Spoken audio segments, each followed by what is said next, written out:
Well, this was covered in the lawsuit.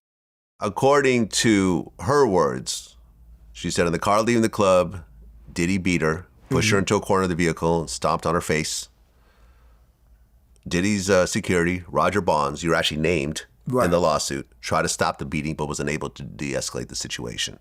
When the car arrived to Diddy's house, Cassie tried to run away, but Diddy followed her, proceeded to kick her again in the face. Right.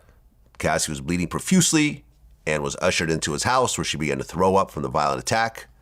Upon recognizing the damage he had done and the evidence of the abuse, he panicked and he forced the staff to bring her to a hotel suite at the London Hotel, she just said, right, where she was required to stay for a week. While in the hotel, she asked to go home to her parents, but Diddy wouldn't let her leave. She lied to her mother when the story was kind of started to circulate, and he basically told one of his assistants to buy her a whole bunch of gifts, and they were delivered to the hotel room to try to pacify her.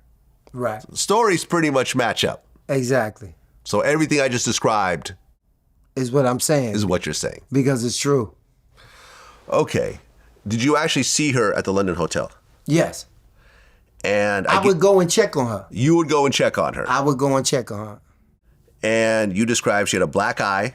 Yeah, she had a black eye. And one time that I went, she opened up her shirt. Because I said, yo, Cassie, you okay?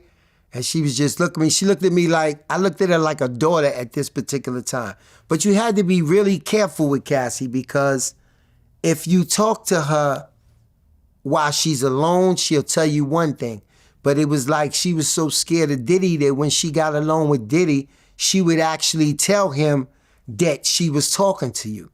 So she told me she opened up her shirt. She had only had to open it one button.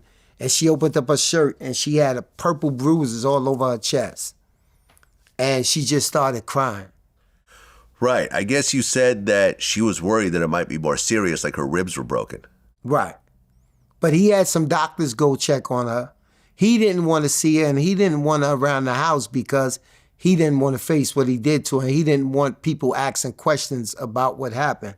So she stayed in the London Hotel. Then from there, if I'm remembering correctly, she went home for a little while, and then the next time you just seen her back at the house like nothing happened.